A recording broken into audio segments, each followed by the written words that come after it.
उन अधिकारियों को क्यों नहीं पकड़ते हैं? तो आप लोग वहीं पर बुलडोजर लेकर पहुंच जाते हैं, उन अधिकारी के खिलाफ क्यों नहीं एक्शन लेते हैं? कानून भी तो आप ही लोग बना रहे हैं, जानबूझ के ऐसा कानून बनाया जाता है ताकि वोट बैंक भी बना रहे और हम अपनी तरफ से अच्छे भी बने रहे। एमसीडी के ऊपर जो आरोप लगा कि एमसीडी लाइसेंस भी बांटती है, पुलिस वालों का रोल क्या है? क्या इनको शो कॉज नोटिस नहीं देना चाहिए?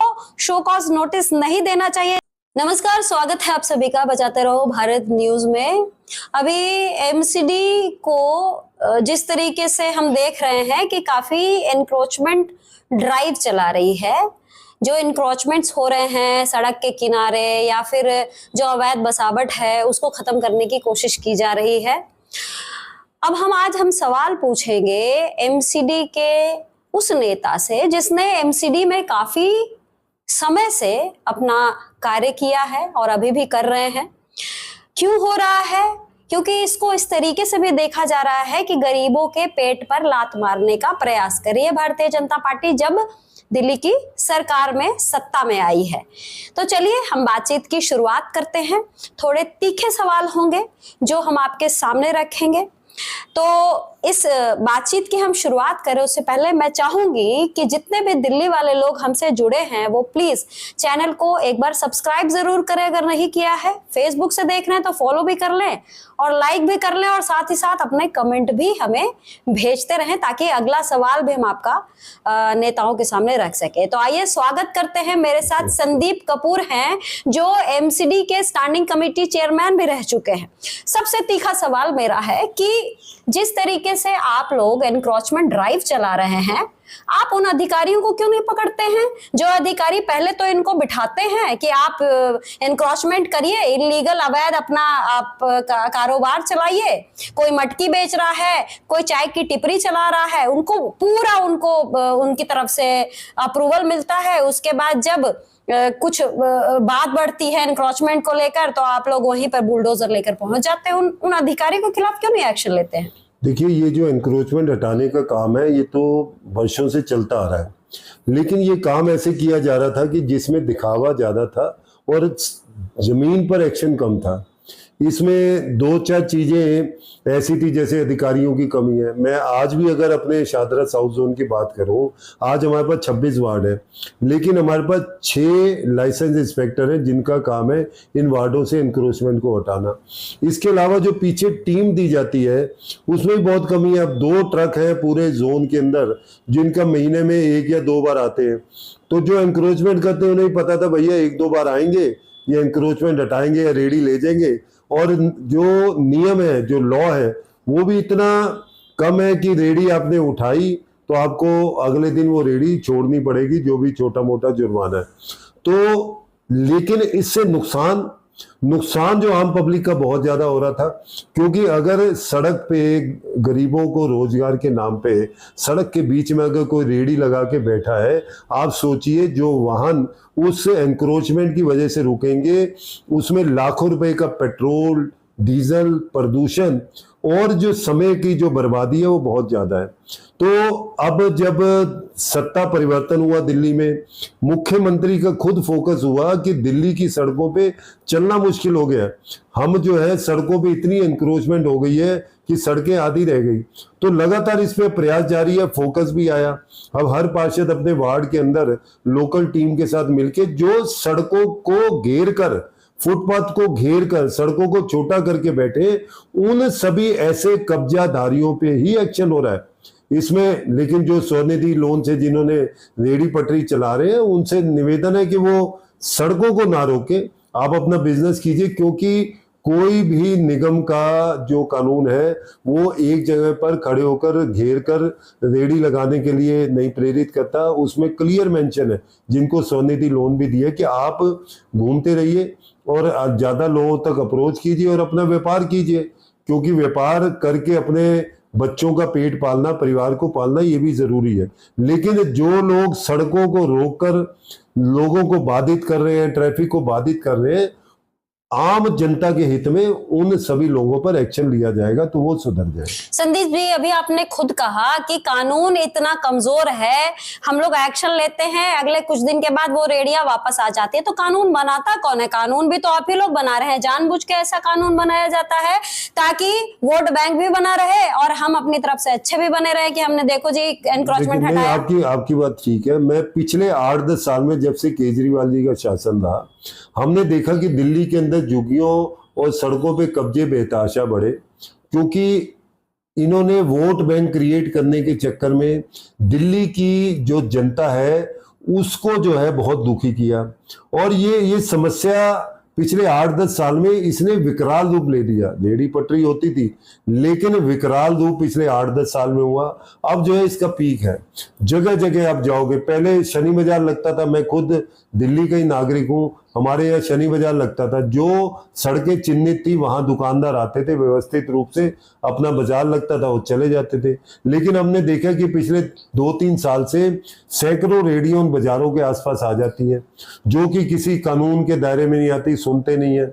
400-400, 500-500 रेहड़ी आकर सड़कों को घेर के खड़े हो जाते हैं, दुकानदारों के साथ बदतमीजी करते हैं।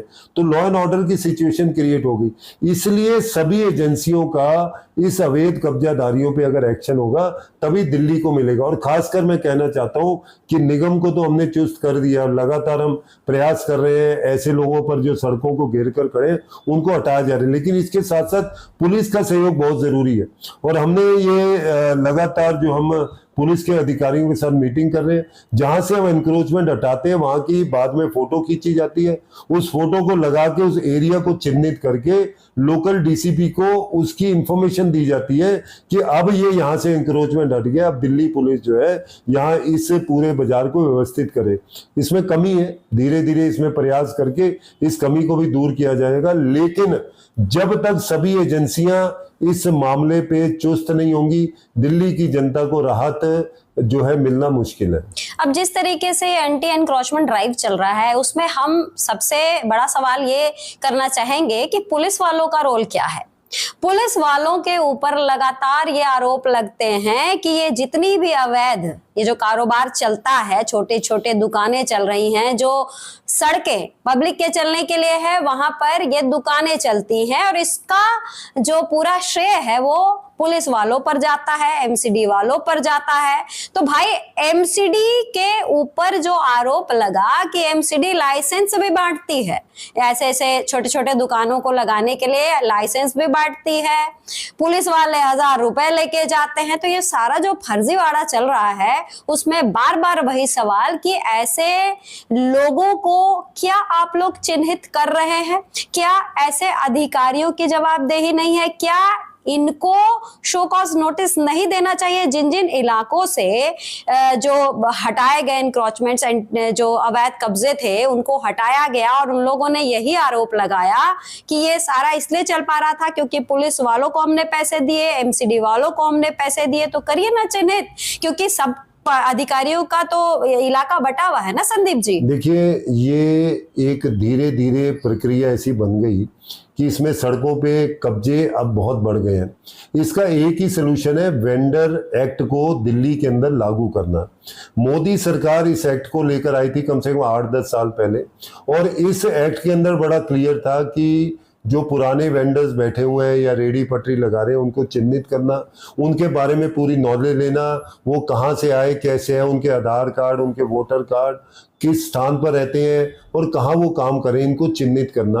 और उसके बाद हर इलाके में वेंडिंग जोन्स को डेवलप करना, कि कुछ सड़कें आइडेंटिफाई करना जो कि कमर्शियल रोड से अलग है, जहाँ ट्रैफिक कम है, उन लोगों को स्थान देना।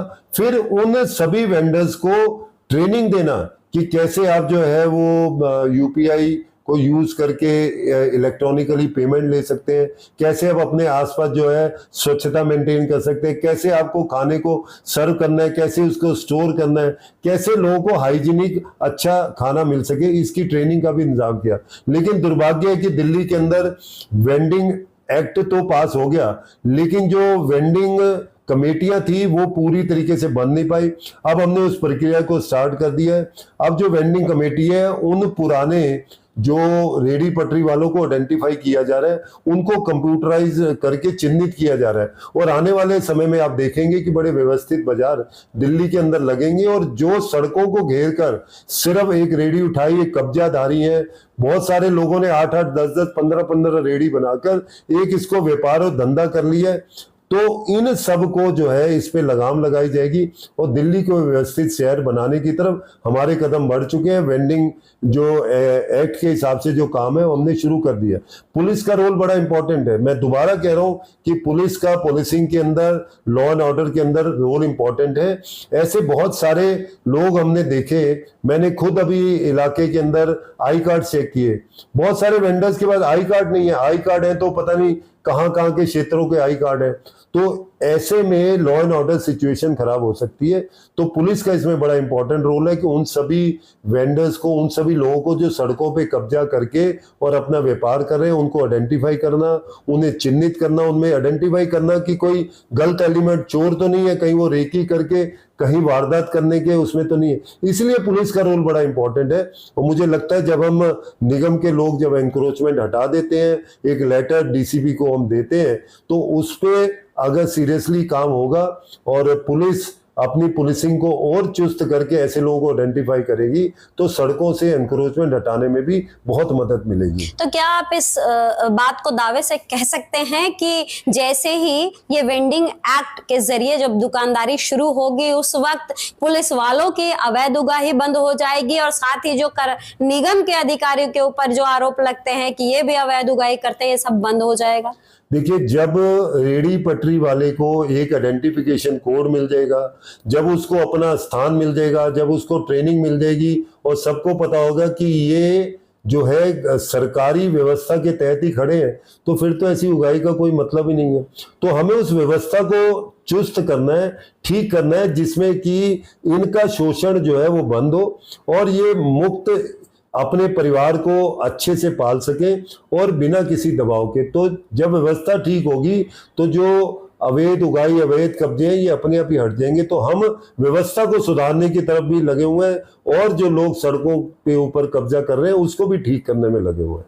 चलिए, बहुत बहुत धन्यवाद, और आप सभी का भी बहुत बहुत धन्यवाद। लेकिन मैं आपको बता दूं कि इसी तरीके से आप हमारी वीडियो के साथ जुड़े रहें, क्योंकि अवैध निर्माण हो या फिर अवैध बाजार लगाया जा रहा हो, इस पर हम लगातार बने रहेंगे। और नेक्स्ट जो हमारी वीडियो होगी वो उस बात पे होगी कि जो हर हफ्ते जो साप्ताहिक बाजार लगता है, हर एरिया में लगता है, उस साप्ताहिक बाजार को लेकर भी कहा जाता है कि भले ही निगम ने ये कहकर ये बाजार शुरू करवाया है कि निगम को धन की प्राप्ति होगी और आर्थिक तौर पर निगम थोड़ा संबल होगा ताकि कुछ पैसे आए, लेकिन क्या वाकई में एमसीडी को धन अर्जित हो रहा है इन साप्ताहिक बाजारों से? इस पर हमारा नेक्स्ट एक वीडियो आपके लिए तैयार जल्द किया जाएगा। तो इसीलिए आप लोगों से यही कहूंगी कि बजाते रहो भारत न्यूज से आप लगातार जुड़े रहें।